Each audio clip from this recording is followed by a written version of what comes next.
Ladies and gentlemen, welcome. And it's a great pleasure to have one of our sessions in gaining ecosystem advantage to be speaking with Francois Candelon.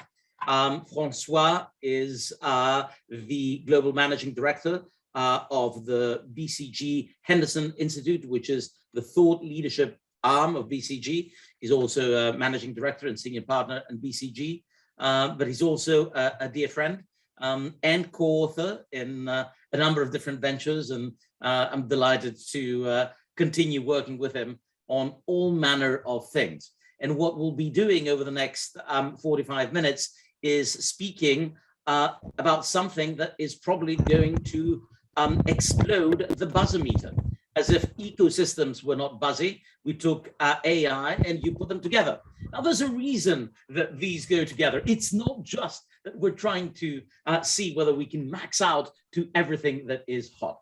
Now, I will start by speaking a little bit about AI and what AI is, because like with ecosystems, this is one of these things that is quite often mystical, shrouded in uncertainty, and we want to understand how it is.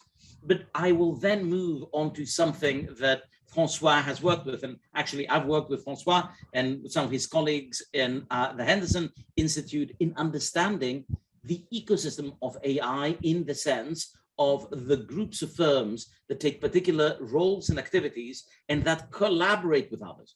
And as we will look at that, we're going to be able to draw on one of Francois's other strengths, which is not only a keen understanding of geopolitics, but also a very deep knowledge of China. And I remember that up until recently, Francois was based in China, and he just returned to Europe after a long stint there, where he's been involved with all manner of both major players that I guess people will all know, and a good understanding of what the country does. And this is particularly relevant in the world of AI, because China has been able to take the advantage, and we'll try to understand how all these things go together. So first of all, Francois, it's terrific to have you. Thank you very much for being with us. Thank you so much for inviting me, Michael. So it's always a pleasure to see you. Terrific. Now, can you start by helping us understand the basics? So first of all, when we speak about AI, because it's something which is a fancy term that gets abused, can you break it down and tell us why companies should bother, as opposed to simply say, hey, this is one of these things that is fashionable? So I think that, and without being, let's say, technical, I think that AI brings some very specific capabilities, or has very foundational capabilities. The ability to become ultra granular, the ability to process big data real time, and the ability to scale, to massively scale at almost negligible or at least minimal marginal cost. And I think that when you think about AI, and without entering into anything which is technical about the acquisition, how to source data, how to acquire, integrate data, about, let's say, machine learning and so on, I think that you need to think about these three capabilities and see how it will change the world. And when you think this way, basically you realize that it's not a question on how to use the AI, but where couldn't I use AI? And I think that you need to reverse the question, because AI can be used and can be useful everywhere, as it was demonstrated, I would say, even more during the COVID crisis.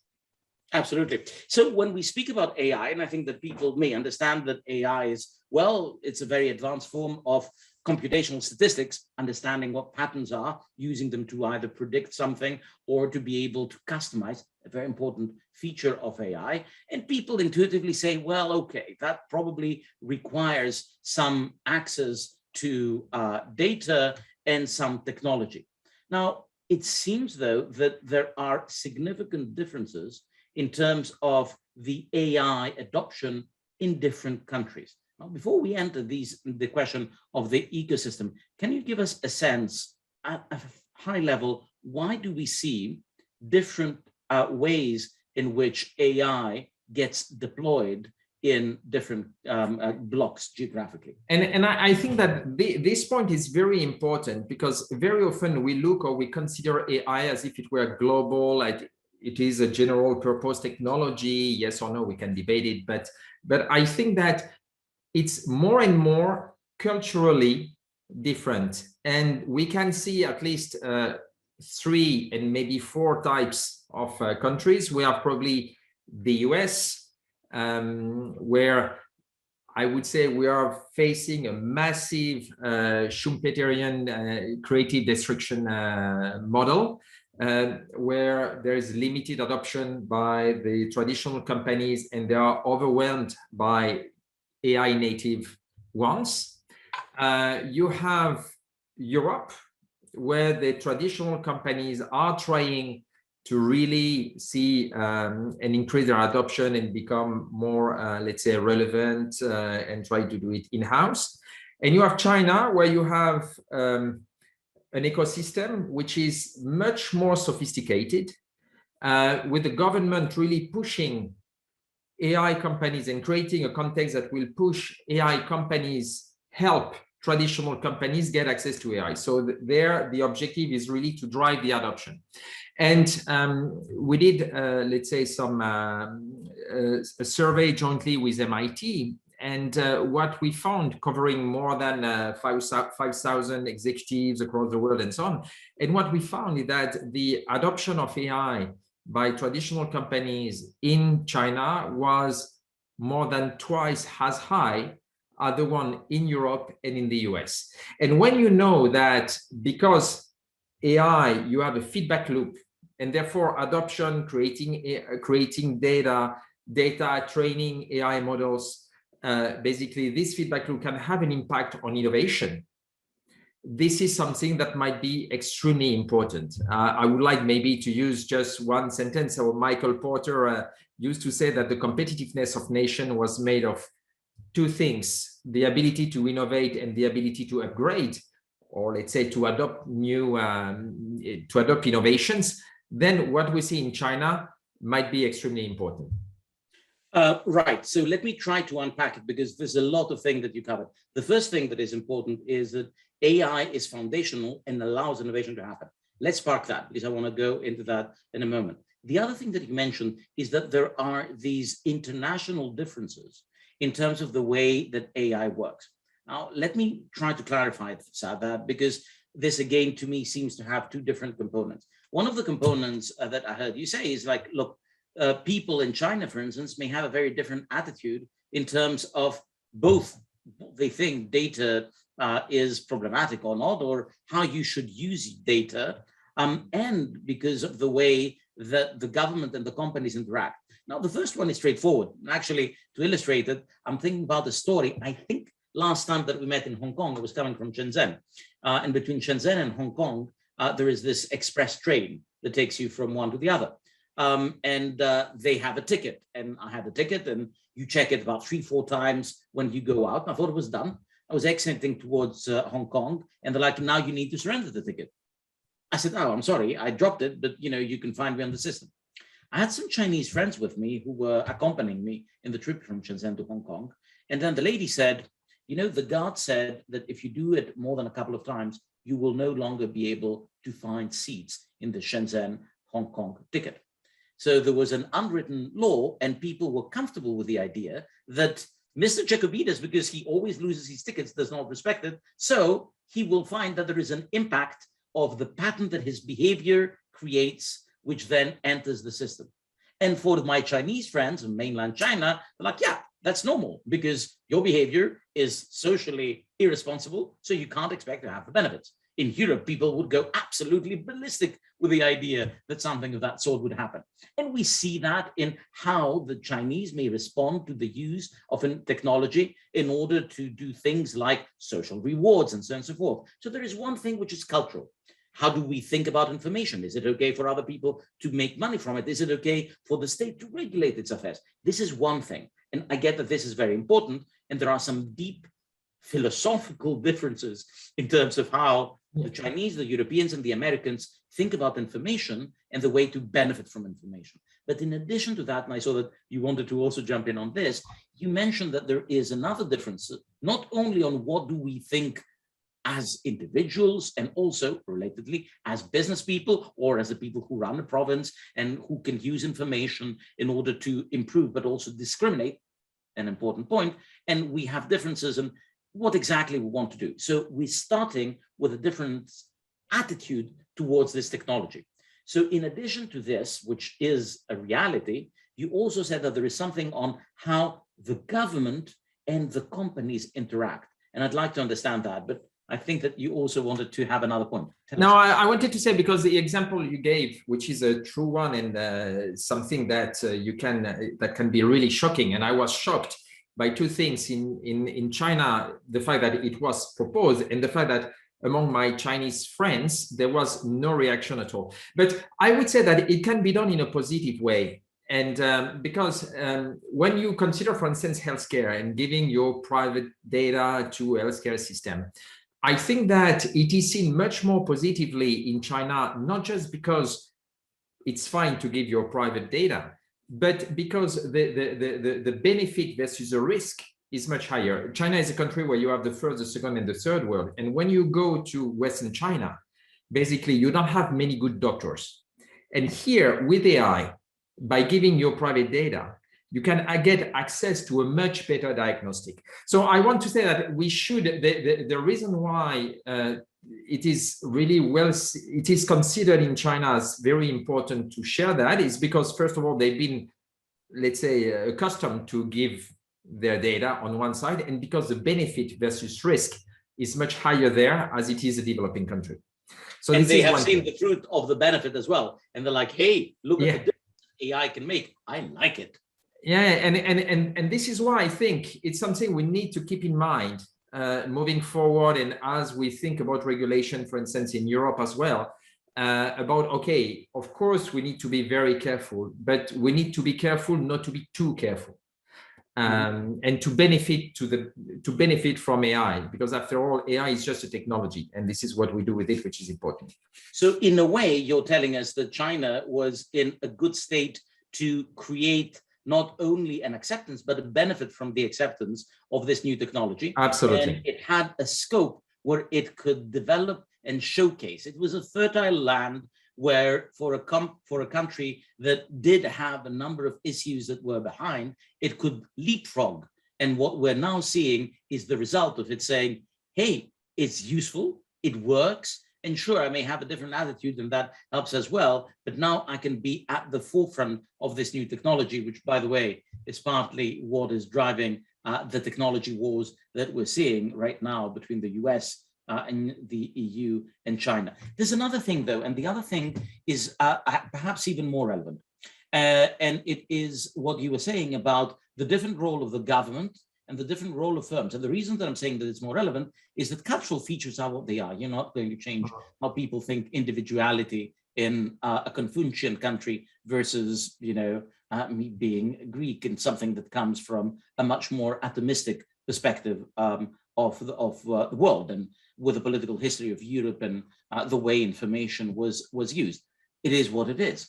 But there was something on how you told us that the state is engaging in the US and in China that further makes the trajectories of AI different. And we start speaking about the ecosystem. Can you help us understand what exactly the difference is? And these trajectories, these different people, whether they're driven by the state or there are others, who exactly are they, and how do they make this difference? So I think that if you take China per se, and you focus first on China, you have, I would say, 3 to 4 different types of players.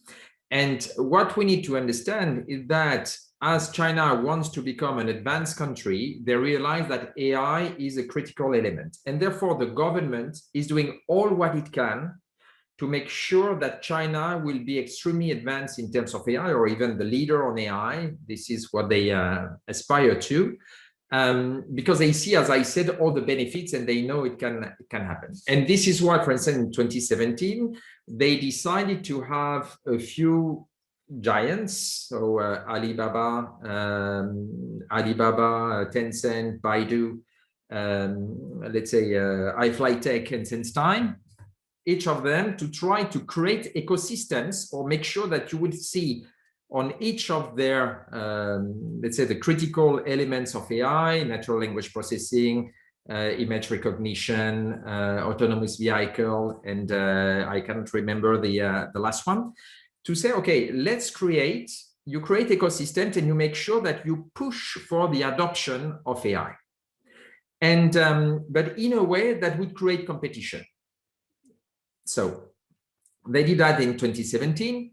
Many companies emerged, or let's say popped up out of it. I'm currently working with Kai Fuli on a paper on this exact topic and on this type of companies. And then the objective is to make sure that you reduce the distance or the difficulty for traditional companies to adopt AI. And I think that this is the objective of the government, to make sure that, in a sense, AI is shared and not just owned by a few tech giants. So this is fascinating, and I'll have to be a bit cheeky here, because here we have, a really proper grand écolier, one of a French who has gone through the traditional system, very traditional of the Polytechnique, saying that the étatisme that the French industrial policy wanted to aspire to has worked, but not in France, but in China. But I think this is where it's different from the way French do it. In France, when you do these, let's say, policies, basically you decide upfront who will be the winner and doing something. In China, it's much more, I would say, capitalistic in a way, which is, or more Darwinian. They say, okay, we create this environment but we want competition and we want the best to emerge. So it's very different in the way it's done. And here it's really, and this is why you never know who will be the winner. And this is why, as we've seen, let's say, with the emergence of internet, or on each topic, that you have, let's say, thousands of companies trying to embrace an area, and then you have a very strong consolidation that appears 18 months later. So I think that it's very different. So one of the things that, and now we're entering ecosystem proper, because essentially what you're saying, Francois, is that the government is playing a different role, and that in China it is promoting, not having decided ex ante who's going to win, but selecting and coaching and essentially facilitating the emergence of actors that are going to first develop the technology, make it more important, and second, which is important, ensure that the technology gets diffused. Now, this is the second thing that I wanted to look at, because, for those of us who study AI in terms of the more academic side as well, the initial things that we're seeing are somewhat disconcerting. They basically show that there is a huge difference between those that first adopt and second are able to benefit from AI. It's a very skewed distribution. AI essentially increases the inequality of efficiency and profitability between firms. And that goes together with a number of features of essentially saying that there are going to be a few firms that do it well, and the big masses are going to be finding themselves in trouble as a result of AI. Some of the issues are scale, because economies of scale are significantly bigger. Some of that is that you need a digital operating model. You need to understand how you're going to be able to take advantage of data. And some of it is that you are then able to be more competitive, which begets more access, which begets more competition, which creates more strength. And that's why we see this polarization. So the thing that you're saying that I'd like to understand a little bit better is what you said about the difference between the Chinese and the American or the European approach in terms of not only advancing the technology, but advancing the diffusion of the technology, which again takes us to the ecosystem, takes us to the way that the companies get organized and orchestrated, and perhaps how the government facilitates it. Could you give us a little bit more detail, for instance, in what is happening in China in terms of the diffusion of AI, not just its production, and the way that it can enter the fabric of businesses in the day-to-day? Yes, and as I said, I think that what is important when you want a traditional company to, let's say, embrace AI is to make it easier for her. And one of the main issues you face when you do it is about getting access to AI talents. It's almost impossible to get one AI talent come and join you where your AI is not really at the core. So what we see in China at the moment is the emergence of what I call, and if you have a better name, I take it, AI transformers, which are companies that basically master both, let's say, AI technologies, and they very often take it from the internet giants or the AI giants from a technology perspective, but they mix it with a deep vertical industry know-how. And these people then come and work in partnership with local, with traditional companies, and they have three benefits. First of all, they will provide tech algos, and so it's easier for them to create an algorithm that would make sense and to identify the right data. Second, they give access to AI talents because as they are AI companies, they give access to AI. Plus, as they know the vertical industry, they can speak to the people and they are in a better position to upskill the non-AI talents from the traditional companies. And then they are in a position as well to help them understand how to use AI and to bring AI at the core of the operating model. And by doing this, they help this traditional company embark into the AI journey. And what we see as well in some examples, and I can think of XAG, what XAG does with in agriculture with farmers, or I could think about what WeRide does with autonomous cars, creating taxi robots or bus robots. Basically, you see the emergence of vertical specific AI ecosystems.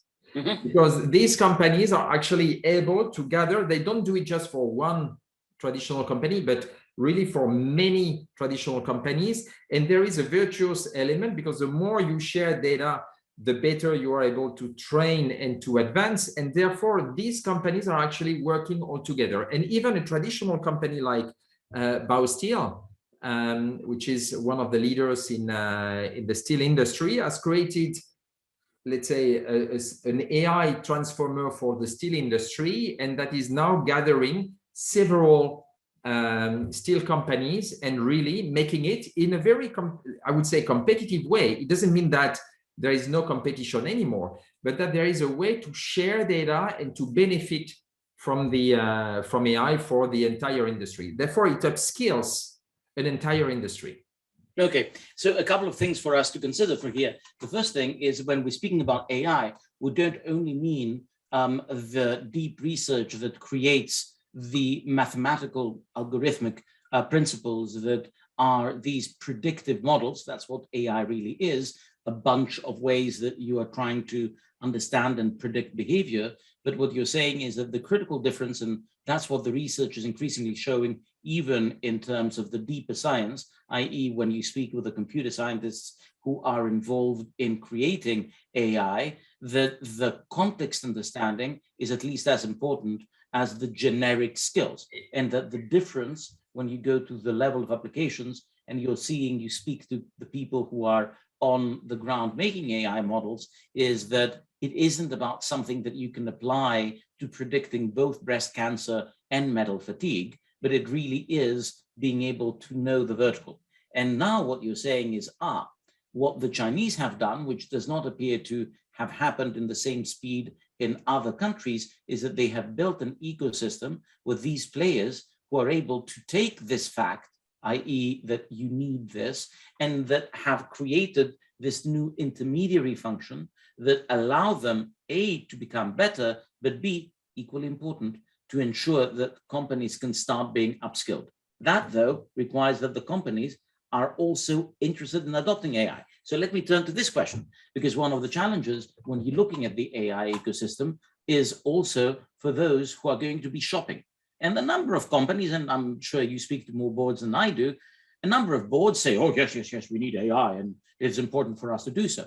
So I've heard a lot of good noises about AI, and I'm sure that most of the executives that speak to BHI and BCG are saying, yes, yes, yes, AI is very important. But do you see that there is any issue when you look at different areas around the world in terms of the willingness of the companies to adjust and adapt to AI offerings, to change what they're doing, to take advantage of the new opportunities that the technology offers it? So we very often say at BCG that basically when you think about the effort to implement AI, it's 10% is for the algo. Actually, it's not that difficult to have a decent algo. It's 20% about what we call the infrastructure, being the data platform or getting access to the right data, and 70% about change management. So that's for sure. But I think that we are at a turning point. And as a former French army officer, I very often use the image of tanks before World War II. Before World War II, the French used tanks, and basically the individual tanks were better than the German ones. And they put them into the infantry regiments. And of course, it was good. It was improving the effectiveness of the infantry regiments. But at the same time, the Germans were making panzer regiments and invented the blitzkrieg. And I think that the same thing that is happening now, we're at a turning point, in my opinion, with AI. And instead of asking yourself, how should I use AI to improve my current processes? The question should be, how should I redesign my processes to put AI at the core of my operating model? And to invent the blitzkrieg in your industry. And I think that this is something that we see over time. And I have the feeling, based on the discussions I have, that you have some companies are now at a level of maturity, having done several use cases end-to-end and understanding that they are starting to move to this, let's say, I bring AI at the core of my operating model. And I think it will be very difficult for the laggards to catch up. And what you were saying about companies is true as well for countries. So I think that there is a question there about the competitiveness of, as I said, not only of companies, but competitiveness of countries. Indeed. Now, let me just say that as we think about what is today's new line Maginot challenge that organizations are facing, trying to defend themselves and perhaps give a bit of a sprinkle of expense that says AI to have their conscience clean.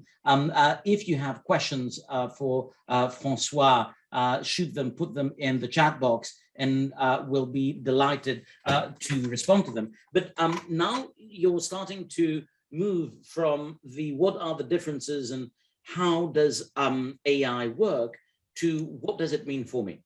And so for the people who say, okay, fine, I understand that now technology allows me to do more things than I could in the past. I also understand that if I buy one expensive computer science PhD who says, I have done data science, and you call him chief AI officer, you ain't gonna go far. You need to rethink what the value add is that you got in the field. Now, to do so, you need to do a couple of things. You need to start looking at what the playing field is, but you also need to understand when you look about AI, who are the different actors? So, this may be drawing on some recent work, shameless plug, Francois and I and Stefano Busoni from Ed just had a paper published, hardcore academic paper, I'd say, in the evolutionary dynamics of the AI ecosystem in the journal Strategy Science. In addition to Francois's column in Fortune, including some of the stuff that we're speaking about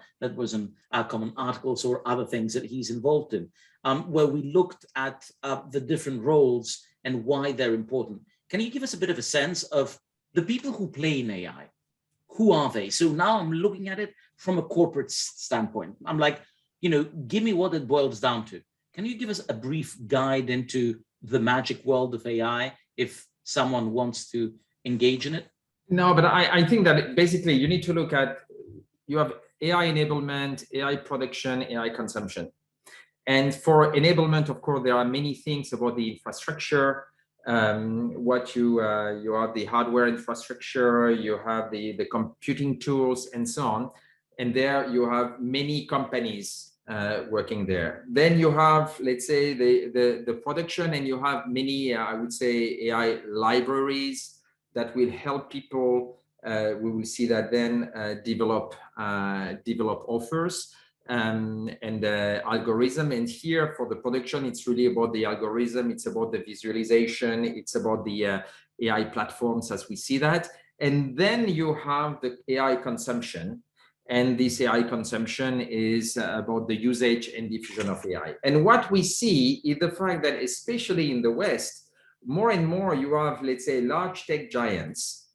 And here in the West, I would call them tech giants, taking, let's say, a dominant position on each of them. And I think that this is what you were discussing and we were discussing earlier on, which is how much is AI split and shared and diffused in the entire ecosystem. And this is why, as I was mentioning earlier on, in the US, what we see is a lack of diffusion into traditional companies, and I'm not judging whether it's good or bad, but it's really the fact that new companies are pushing the old ones and then replacing them. So it's the cuckoo nest approach. So that takes us to perhaps the last important topic. And again, if you want any questions, please type them away. Because we can talk for 3 hours this way. Don't worry. We'll have more than enough to fill it. Oops, although a couple of questions just emerged when we said that. But there you go. Two things that you said that to me are particularly important. The first one has to do with the fact that we are seeing in the world of AI also a great concentration. And one of the things that we're seeing is that companies that may say, hey, I'm strong. By the way, if you think about Amazon's great strength is coming from a combination of the infrastructure play through AWS that is producing the majority of the profits right now. Amazon is not making money off selling you shoes and books and videos. It's making money from creating massive $1 to $5 billion worth of infrastructure, which also have its own AI layer. So they have all this interesting offering that they say, hey, I'm going to give you this computing as a service. I'm also going to give you AI. AI is going to create demand for computing as a service, and that's going to grow my ability of driving everything, and you're going to take it from me. So there is some concern that the big players, Microsoft, Amazon, Google, these are the very same players that are now not only hyperscalers in terms of providing computer demand on the go, which, by the way, is what AI also requires, but they are also the players that are involved in creating their own libraries, in their own systems, and their own AI ecosystems. So now you have... And investing now, and sorry to interrupt you, and investing now in different verticals to try to play the role of, let's say, orchestrators of vertical specific AI ecosystem. So I think that they try even to be more, and they hire plenty of people in healthcare, in let's say, so it's very, very interesting to see this movement as well. Indeed. So what you're saying is that they are sensing the market opportunity of taking the fact that their clients don't really understand AI, and they're like, don't you worry your little mind, because I am going to be playing the role that in China is being played by these specialists, and I'm going to do everything, which means that their power is going to be even more consolidated. And clearly they're going to be doing all the interesting stuff, which of course is a short-term benefit, but there's an interesting question of what happens in the medium term, which takes me to the last set of issues that I would like us to consider, which has to do with regulation, because clearly we have a couple of different concerns. One of the regulatory concerns is that we have this inequality and the provision of the very few firms. The other concern, and that we had a question on that, there's the concern of what policy allows us to do, especially in Western societies that are particularly sensitive on what data you use and how do you use them. I mean, that's inherent to AI. What do you expect out of regulation, and how will regulation shape the evolution of AI and the relative plight of different firms? So I don't know if I will be very positive about what's happening at the moment. And please don't hesitate to elaborate because you're a true specialist of this. But I would say two things. First of all, we can expect regulations with an S, in a sense that, as I said, countries are now trying to get access and to leverage let's say, the power they can get out of AI. And I was part of a panel, let's say, last week at the UN, and my Russian counterpart said something that I think is very deep. He said, we used to think that AI was a GPT, general purpose technology, and therefore that there would be one regulation explaining to everyone what can happen, and to make sure that we'll have responsible AI, no bias, transparency, and so on. Actually, we should think about AI much more as nuclear weapons. Back to the Cold War and when the West was against the Soviet Union. But he said, but actually AI is much more dangerous than nuclear weapons, because nuclear weapons were just, thanks to dissuasion, of course, the dissuasion theory, because nuclear weapons were just spending a large amount of money to have, let's say, nuclear rockets stored somewhere, but basically the impact was limited. With AI, you can have impact on elections, on, let's say, fake news, on so many things that it can affect and really change the world. You could have impact in terms of hacking autonomous vehicles and therefore creating accidents. You can have, and I don't know if you've seen that the head of the software at the Pentagon resigned a couple of weeks ago.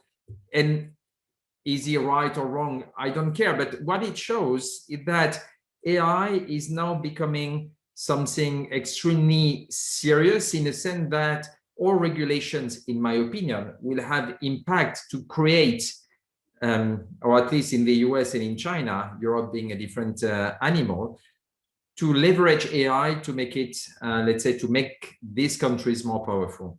Indeed.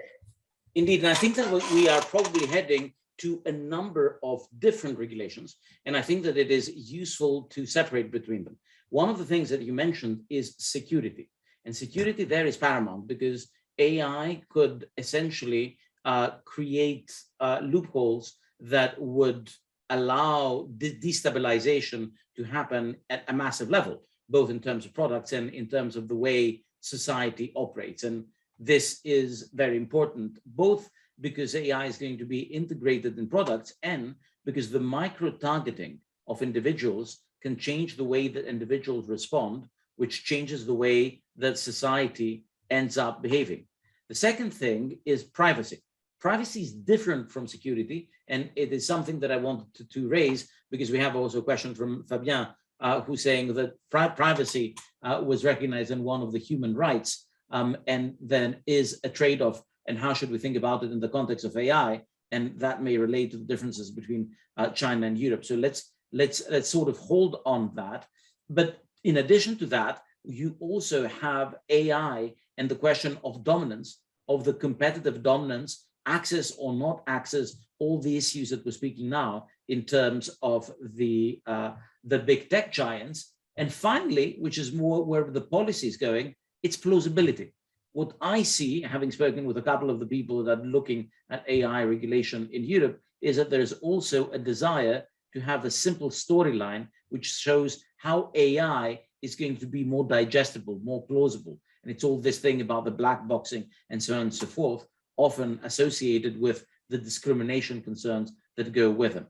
But tell us, since we have this question about privacy, and now I'm shifting to the questions that we have been asked in the few minutes that we have, tell us a little bit about your concerns or your thoughts about how we can manage this privacy conundrum, and whether there is just the Chinese way and our way, or whether there can be some progress that allows you to leverage the opportunities that information creates while still preserving privacy. What's your sense about this trade-off? So you have several things, and it's true that privacy has been what has been the focus of regulation, I would say, of the last, let's say, last generation of regulations. At the moment, regulators are talking much more about, or thinking much more about, how data are used and the biases that you can have, and transparency, as you mentioned. Even if I may, explainability actually reduces accuracy.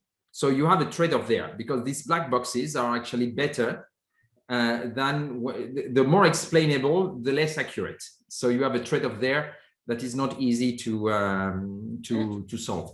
But coming back to privacy, so you have many ways now to do it. You can generate synthetic data out of things. You have obfuscation that helps you make sure that you don't give your data, but of the individual, but it is aggregated in a way that is extremely relevant. And I think that, but what we need, and this is why I believe that you need what I call a social license to operate AI and to create trust. What you need is trust with AI.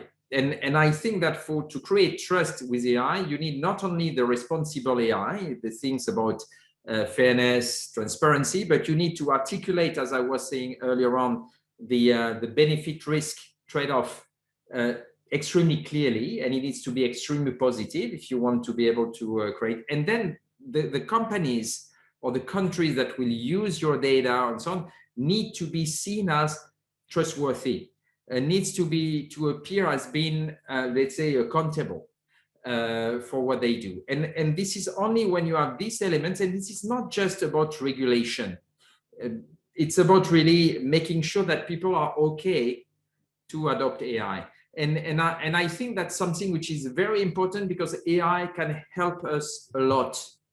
And therefore, my fear is because of lack of knowledge about what AI is about, we might come to over-regulation. And that would be a real issue, because we would then under-leverage what AI is about and under-leverage the potential of AI. And it's very important for us to unlock it, as it can help us in most of the key issues we face at the moment. So speaking about the regulation, let's think about any other levers that regulators have. And part of this is this lingering concern that we have the losing race, especially for people in the EU and the US, being concerned that they're losing another important and actually possibly defining industrial battle, being sort of left behind in terms of what AI could possibly do for them. So if you think about that, we're going back to the fact that you said that the ecosystem, the nature of roles, the nature of the way with which firms engage with each other, how they're monetized, and how they support each other or engage with each other to ensure that AI is leveraged, differs in China and in the EU and in the US. That the government tends to be much more of a heavy-handed government, but one that does not really get into these industrial structures, these ecosystem structures in the US and the EU, and it does in China. Do you think that we could, if you think about it from someone who has left his abode in China and returned back to Europe, do you think that the EU and the US could potentially learn from the way that China has structured its own ecosystem, as the AI ecosystem appears to make a significant... I believe it should, and this is why, because at the moment you have, let's say, you have the China bashing, which is used, everything what is done in China is bad. So, but even on regulation, what happened to the internet giant there in terms of regulation to create or on let's say the gaming and so on, would it have been done in the US? Would have said, oh, that's wonderful. And it's true that in China there are some other things that are not good. So I'm not saying that China is good, but I think that there are lessons to learn. And maybe one which is even deeper is China was profoundly shocked by missing the Industrial Revolution in the middle of the 19th century. As in the middle of the 19th century, China was renting 30% of the GDP. 40 years later, because they missed this Industrial Revolution, they were out, and it was a poor country, and it took them, let's say, 150 years to come back. they are really they understand that AI is a new critical industrial revolution. And therefore, they don't want to miss this one. So I think that especially in Europe, because the US is not missing it, but especially in Europe, I believe it is important for us not to replicate what China did in the middle of the 19th century. So hurry up. Terrific. Look, this is one of these things that if we had more time, we would happily be engaging in more conversation. But I'm afraid that we have run out of time. So there you have it. AI is one of these technologies that is transforming the world. One of the things that is driving its ability to do so, the extent to which the latent opportunities are turned into reality is related to how the ecosystems are structured. The structure of the ecosystem is a result not only of corporate action, but also the way that the state and the companies are enmeshed, interact, and engage. And we should not take the differences between what happens in China, the US, and the EU as indications that we need to go with one camp or another. There's a heck of a lot that we can learn from the way that China has structured. And much as we benefited hugely with forgetting that Japan versus the US was not a cultural difference in the 1970s and 80s, and we learned lean production and Kaizen and all manner of other things that transformed organization then, it may be useful for us to see what we can learn from these differences in different countries and the impact of ecosystem structures for promoting AI. Certainly something we'll have more discussion to have, but thank you so much for being with us, Francois. It's been huge fun, as always, speaking with you about these hot topics. And ladies and gentlemen, please keep with us. Every third week, we're going to have one of the big tech gurus with 150,000 followers in his weekly notification, Benedict Evans, who's going to be speaking about big tech and ecosystems and where technology is heading in 3 weeks. So join us again then. And in the meanwhile, have a grand time. Oh, sorry, Benedict Evans, I managed to mix that up. We have Jonathan Larson, the Chief Innovation Officer of Ping'an, one of the most well-known, the most valuable insurance company of the world that created one of the most well-known ecosystems. Benedict Evans is our Christmas cracker. He will be ending our session on the very final time in December. So thank you again, Francois. Thanks, everyone. And thank you for inviting me. In our next one. Thanks, Francois. Cheers.